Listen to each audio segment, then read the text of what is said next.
lokomotif-lokomotif yang pernah singgah di stasiun ini, khususnya di jaringan tram di Surabaya atau Stadslijn, itu adalah yang mengawali pertama kali, yaitu adalah lokomotif buatan dari Breda di negara Belanda. Alasan dari Oost-Java Stroomtram maskapai memilih lokomotif dari Breda adalah tentunya karena bobotnya ringan, sehingga dari bobot yang ringan ini di perusahaan sangat mengharapkan pada waktu itu bahwa konsumsi bahan bakarnya atau batu bara pada waktu itu bisa lebih efisien daripada perusahaan saudaranya atau sister company-nya, Semarang Yuwana Stroomtram Maskapai, yang secara literatur dijelaskan bahwa SJS itu adalah perusahaan tram pertama yang beroperasi di Jawa, atau yang beroperasi khususnya di daerah Jawa Tengah, yaitu meliputi Semarang, lalu sampai Kudus dan kawasan Rembang. Nah, hal yang menarik tentang OJS adalah lokomotif generasi pertama yang dibuat oleh pabrikan Belanda pada saat itu, yaitu dari pabrikan Beker and Webb atau Breda, biasa disebut seperti itu, di mana pemesanan itu dilakukan oleh OJS sebanyak 12 unit pada tahun 1888, tepatnya di akhir Juli. Mereka sudah deal untuk sejumlah 12 unit itu atau selusin. Nah, lokomotif ini mulai berdatangan ke Hindia Belanda itu mulai pertengahan tahun di tahun 1889, dan unit pertama yang tercatat di laporan perusahaan OJS adalah mulai dinasib di bulan Juli 1889. Nah, karena ditemukan masalah teknis tentang lokomotif ini, tentang lokomotif yang dibuat oleh pabrikan Breda dengan bobot 9 ton itu, diketahui memang saat beroperasi di jalur Mojokerto-Ngoro, lokomotif itu tidak cukup kuat untuk menarik rangkaian gula yang berat. Dikatakan bahwa oleh penulis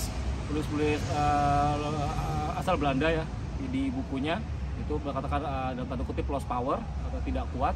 Akhirnya lokomotif ini dipusatkan semua di Surabaya, yang mayoritas pada saat era dulu itu melayani dominan angkutan penumpang, sehingga memang lokomotif Breda memang cocok untuk layanan penumpang bukan barang, seperti di Mojokerto-Ngoro yang dominan dengan pengangkutan gula pada saat itu. Nah, lokomotif ini dari 12 kemudian mulai berguguran lokomotifnya mulai tahun 1916, di mana lokomotif nomor 7 diketahui mengalami kecelakaan di daerah lintas sekitar Gunung Sari, lalu kemudian dihapus di tahun 1921 dari buku laporan OJS. Di tahun 1921 lokomotif itu sudah tidak ada lagi, tidak terdaftar. Lalu disusul nomor 8 di tahun 1922. Kemudian mayoritas hampir semuanya di tahun 1923 memang sudah tidak layak lagi disebutkan di first track itu atau di laporan perusahaan. Tahun 1923 mereka ke-12 lokomotif ini sudah tidak layak lagi untuk digunakan. Nah, setelahnya di tahun 1924, 25 hingga 26 lokomotif yang masih tersisa itu sekitar ada 7 atau sampai 9 lokomotif yang tersisa. Itu masih tetap masuk dalam inventaris perusahaan. Namun di tahun 1927 ada 2 yang dibeli oleh pabrik gula Tasikmadu di Jawa Tengah. Kemudian sisanya yang masih tersisa itu kemudian di scrap atau dibusi tuakan. Nah, nasibnya bagaimana tentang 2 lokomotif di pabrik gula Tasikmadu? Hingga kini masih bisa ditemukan fisiknya, dijadikan monumen di 2 pabrik gula di Tasikmadu dan juga pabrik gula Gondang Winangun atau Gondang Baru sekarang namanya. Nah, yang tersisa di pabrik gula Tasikmadu yaitu XOJS nomor 2 atau sekarang menjadi TM9, sedangkan yang nomor 11 OJS 11 yang ada di pabrik gula Gondang itu sekarang punya julukan Simbah. Namun sebelumnya ketika di Tasikmadu dia mendapatkan penomoran TM8.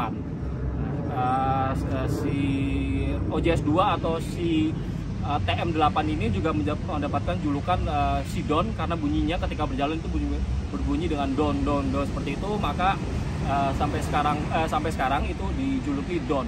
Dan dua lokomotif ini sudah tidak lagi aktif beroperasi karena sudah tua ya, karena tidak lagi aktif. Pabrik gulanya juga tidak aktif lagi. Maka dari itu lokomotif ini dijadikan monumen di area pabrik gula masing-masing. Jadi begitulah tentang lokomotif generasi pertama milik Pos Java Sunter Maskapai, sejumlah 12 unit yang hanya bertahan melayani di layanan OJS itu mulai dari tahun 1889 sampai dengan 1929, kurang lebih seperti itu. Probolinggo sendiri menurut sejarahnya itu punya banyak sarana yang disimpan di sini. Salah satunya beberapa sarana yang dibuat oleh pabrikan-pabrikan asal Eropa, seperti yang lokomotifnya pertama yaitu ada buatan milik NV Mesin Fabrik Breda atau Baker and Webb namanya. Itu ada 3 unit di mana mereka itu membelinya itu sama dengan tipe lokomotif yang ada di Pasuruan, milik PSSM atau Pasuruan itu dengan beban tonasenya itu sekitar 4,8 sampai 5 ton, dan itu cukup ringan. Itu lokomotif itu juga cukup unik karena desainnya itu vertical boiler ya, alias ketelnya itu menjulang ke atas atau berdiri. Nah, tapi karena ada masalah diketahui ketika pembangunan itu dari Jati sampai ke sekitar wilayah Pantai Bentar, itu disebut dalam laporan perusahaan Probolinggo Sunter Maskapai ketika mereka menggarap di daerah Pantai Bentar itu mereka banyak sekali memerlukan batu-batu balas, lalu juga tanahnya cukup banyak karena mereka membuat trase atau railbednya itu mirip seperti tanggul di bibir pantai. Nah, ketika lokomotif asal Breda ini, buatan Breda atau Baker and Webb itu dipakai, itu diketahui smoke box-nya itu terbakar ya, ada kerusakan di situ, sehingga berdasarkan pengalaman pahit tidak enaknya itu, maka mereka kemudian mulai membeli lokomotif baru dari Jerman ya, pabrikannya itu namanya Hohenzollern. Itu tipe lokomotif itu kemudian di zaman Jepang itu menjadi tipe B16. Sekarang 1 unitnya masih tersisa, itu ada di PT Inka, di depannya itu di Kota Madiun.